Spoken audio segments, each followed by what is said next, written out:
attempts as the Minnesota Lynx. So do you feel like that had anything to do with the loss of Ariel Atkins and her playmaking, and just how did you guys manage without her after she went out?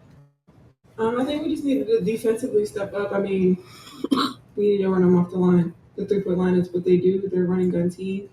They're going to maximize off our turnovers. For me, 5 turnovers. Got to get that down. Got to get that together. It's unacceptable. And I just really have to be better because they maximize off everything. They're the number 1 team for a reason, and they came out and played like a team. Andy? Angel, we've really seen you these past 2 games be able to call your own number and generate offense by yourself, going along with the rest of the team.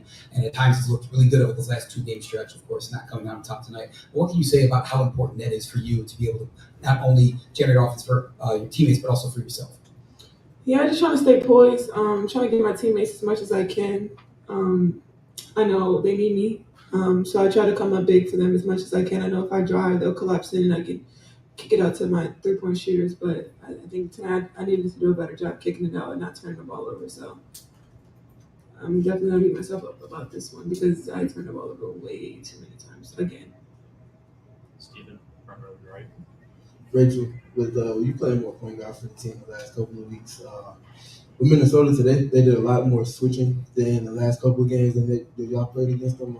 Kind of from the helm, what does it look like when kind of the offense is like flattening out, like the ball isn't moving as much? How do you kind of pick that up? Yeah, I mean, it's just finding the right pace. I think a lot of it's going to come down to our defense. We're so much better when we get stops and can run in transition, and that just gets us in the flow naturally. But I got to do a better job of just getting us into better offense and getting the ball moving side to side. They got stuck a lot, and they did a good job. They pressured, and like you said, they switched up. But we got to be able to expose those switches as well. So it'll be a good lesson for us to when we play them next and when we play other teams that do that. Ricky, back row. For Angel, Collier's having an MVP level season, and you made her work tonight. What do you think you can take away from matchups against a player for caliber right now? Yeah, I mean, she's a great player. Everybody knows that. She's also a defensive player of the year too. So for me, just being able to match up against her is just something I love to do, to battle. I take it personal just to go against her every night because she is one of the best, and to be one of the best, you got to guard the best. So she definitely puts me to work the whole time. I can't take a play off, and she's just a great player. So I'm just happy to be able to compete with somebody, and also just being able to have like a sister that really wants me to get better as well. She's talking to me on the court, and obviously I have a relationship with her off the court as well. So that's great. Brian and Dalton. Question for you: these matchups with the Lynx, they kind of play off the to them. When you look at the growth and development of the team, how do you guys think this will help you guys going forward? I mean, I feel like it gives us a lot of confidence because even tonight, I think they didn't run any sets that killed us. It was our turnovers. It was us boxing out. It was us getting back in transition. It wasn't something spectacular that they ran that we couldn't stop. It was just the fact that we didn't get back in transition. We fouled them a lot. I mean, if I send Fee to the line, or me or anybody send her to the line 11 times, she doesn't miss free throws. So when she's 11 for 11 from free throws, we cut that to maybe 3, 4. I mean, and we run them off the 3-point line a couple times, then I think we're still in this game. But I think the confidence within us, I think we know we can beat the best. It wasn't a fluke the other night. Like, we can beat the best. We ran up with them. We were in Minnesota as well. So it's not a fluke. Like, we know we can run with the best. So we just continue to put our heads down and continue to work and move on. Dalton, back left. Yeah, question for Rachel. The last 9 games, you're averaging over 12.5 points. 7 straight games, you scored double-digit points. Can you just speak to, like, what you're doing differently, or is it just anything you contribute, to your success? I'm just trying to be aggressive. When your role kind of changes where you can play a little bit more freely and you're playing more minutes. And my teammates have said this, like, they set me up so much. They're always looking to screen me and get me open. They give me so much confidence. Like, I can airball and they do not care. And when you play with people like that, it just makes you feel better about your next shot. So I'm just playing really confident right now. And, everyone trusts me. And I just got to do a really good job of continuing to do that and take care of the damn basketball. Sorry. I'm just really angry about it. Got time for a few more. We'll go to Christian. Yeah, Angel, you played 36 minutes more minutes than anybody else on the court today. How do you manage that much time on the floor, and what are you doing to stay in the game and kind of fight off fatigue? Shit, suck it up and keep hooping. I'm young. I'm supposed to have young legs, and it's just continue to push through. Young bones. Young bones, as they always say. It's no excuse for me. I I gotta keep pushing through. I think I average 36 minutes a game, probably 35, 36 minutes a game. And I guard the best player usually. Fee is not something that you can just take off and have time off and slouch around. Like, I gotta get up and not be scared. Like, I just come in every day and try to dominate my matchup as much as I can and pull through as much as I can because I know this team needs me. Steven, then Carly. Angel, you're doing a lot more initiating and just kind of generally self-creating for yourself on the court and the half court. Looking at this game today, though, it felt like you were initiating the contact and then kind of creating separation for yourself. Can you just speak to how the game is like slowing down and your feelings kind of going from that? I think it's just my confidence is like through the roof right now. I continue to just trust my work. I know it started off rough, but I couldn't put my head down and complain and make excuses about it. I just continue to keep growing and going and going. Getting extra reps after practice with Dave, watching a lot of film, and seeing how teams are guarding me. I think it was just me. It wasn't anybody else or any excuses of why I wasn't finishing in the beginning. But I think my confidence right now is just continuing to be through the roof. And I know my confidence is up and my energy is up. It's contagious to the team. We'll close out with Carly Bell. For either of you, turnovers were an issue at the beginning of the season, and then you guys got it corrected, and now they're starting to come back. Is there anything that you can kind of pinpoint what it is? Is it just trying to find that connectivity again, or is it just small mistakes? What can you attribute that to? I think for me, I mean, this is a new role for me. Still figuring it out. And that's no excuse, but I just have to watch film and be better because I know I'm making the right reads, but I just got to get the ball to where it needs to get to faster. I did have a couple unnecessary turnovers for sure, but I know we're making the right read, and it's not like we're just forcing the turnover unnecessarily. But I know that we'll continue to get better. I think Rachel also, she's in another position that she hasn't ran in a while, being a point guard again.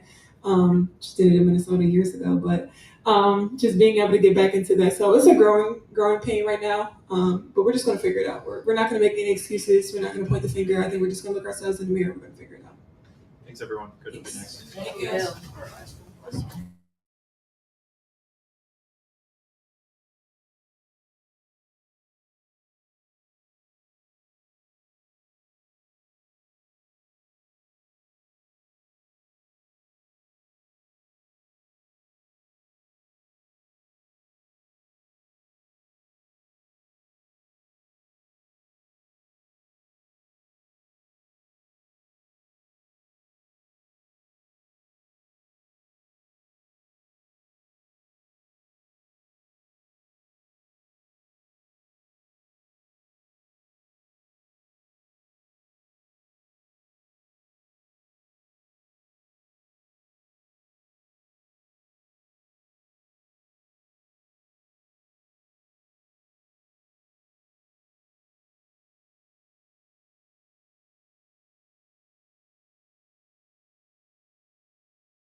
Coach, do you have any update on Michaela or Ariel? Ariel left at halftime, and it looked like Michaela was out for the rest of the game. Yeah, I think Michaela's fine.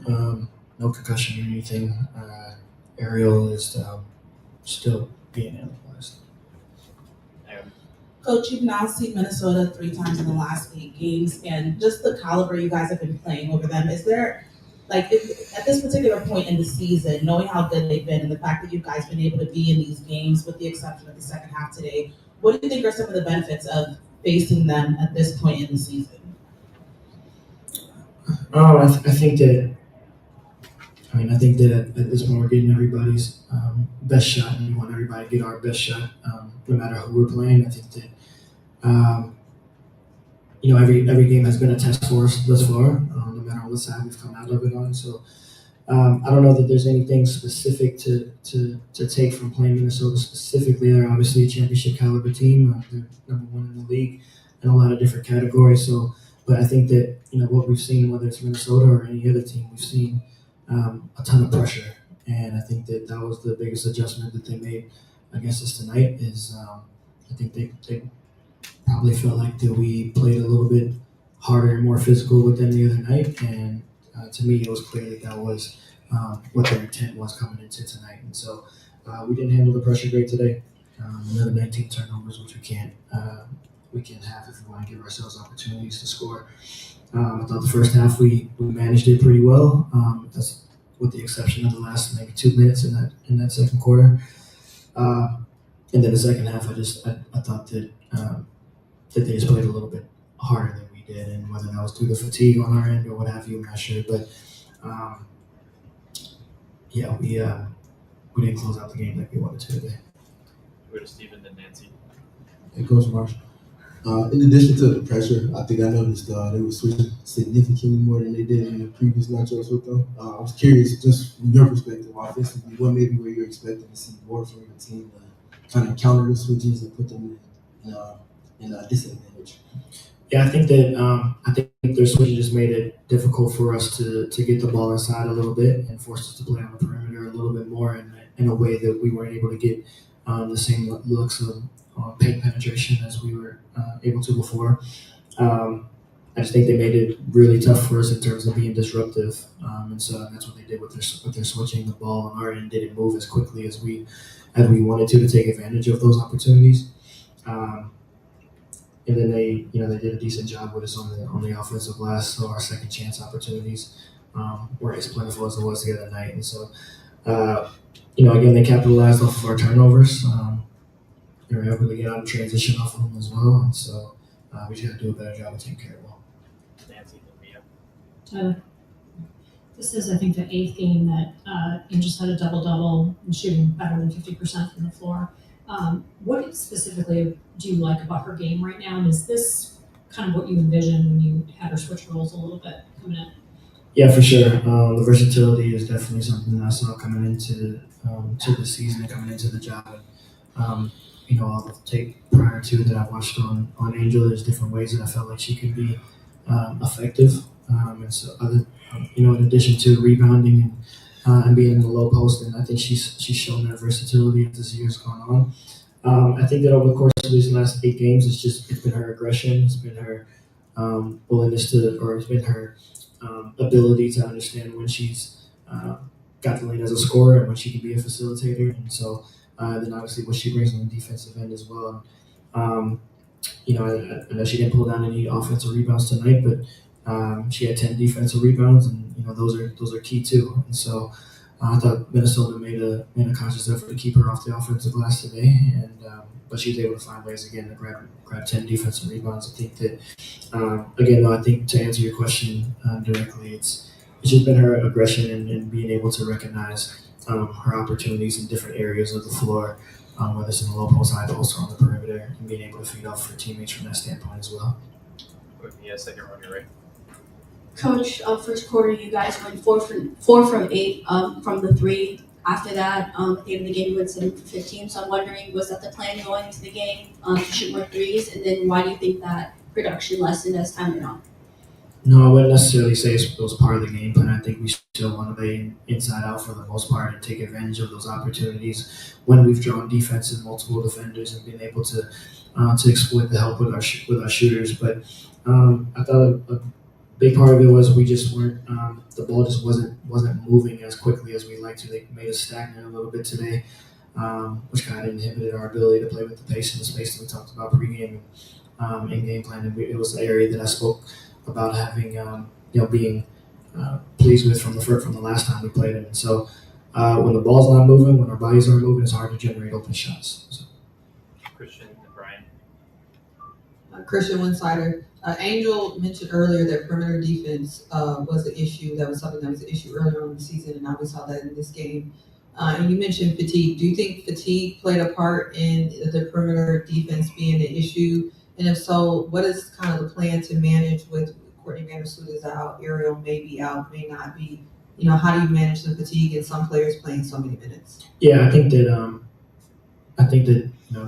that's on me to try to balance out the minutes and the rotations from that standpoint to keep players fresh and everything. But I think that I think our defense it goes hand in hand. I think that across the board we got to be able to cover for each other when there's times throughout the game where we're in scramble mode, and that's kind of possessions that you see when you go against a team like Minnesota that keeps the floor space with all 5 players. You're in scramble mode a lot when someone gets beat, and you got to know where your help is coming from and how to recover out of that. Feed puts a lot of pressure on you because she can exploit you on rolls to the rim, where she can pick and pop and play off the catch and things of that nature. And so, we just got to be better in those areas. I thought we were really good in those areas in the last time that we played against them, and fell short today. But it's all opportunities to correct moving forward. Good time for a few more. We'll go to Brian and Dalton. So, Coach, we saw more minutes with E. Will operating as the hub for the offense. Just trying to get your thoughts there on what you kind of like for those minutes from her. Yeah, I mean he's been pretty consistent in terms of the effort that she gives us and the ability to keep our offense moving at times. She's a willing passer, just like the rest of our post players, and she always gives maximum effort on both ends of the floor. She's anchored defensively when she's out there, and so I thought she played decent tonight. She was aggressive in the opportunities that she was able to have, but she's kind of been someone that we've been able to lean on, whether it's been in the starting role while Camilla's been out or coming off the bench. So. Yeah, Coach, you alluded to the kind of the change of momentum there at the end of the second quarter, last minute. They get a 7-0 run. Was there an address of maybe the message moving into the second half, or maybe just a lapse of focus just in that moment in general? Yeah, we got to be able to capitalize when we got the lead to 10 points during that time, and then they cut it to 2 going into the half, and it's just against a team that, like Minnesota, you just can't have those lapses in that short of a time. And so we talk all the time about not compounding mistakes, and whether it was shot selection, whether it was turnovers, or whether it was on the defensive end, we got to have the ability to be resilient in the moment, and now that 1 turned into 2. And so, and again, I think that's been an area that when you look at our first few games earlier in the season to maybe our last 6 or 7, it's been an area that we've really cleaned up. But tonight it just didn't happen that way. Last couple, we'll go to Mia. Coach, more on that, just kind of, you talked a lot about having the right mindset in the game, taking care of the ball. That wasn't very apparent today. So when you go back to the locker room, you're talking to your players, what do you tell them? Do you think this is just, a lapse in the game? Because it has been getting better. I'm just wondering what your approach is to the players. Yeah, I think it's very clear. I think our players understand it too. It's the proof has been there. When we take care of the ball, we can be pretty formidable offensively. When we don't, it puts a hamper not just on you offensively, but defensively now. And so we just got to value. We talk about valuing possessions all the time, and that it's not just on the offensive end; it's on the defensive end as well. But specific to turnovers, we got to take care of it, and our shot selection is just as important as not turning the ball over. So. Thank you, Coach. Thanks. Thanks, Coach.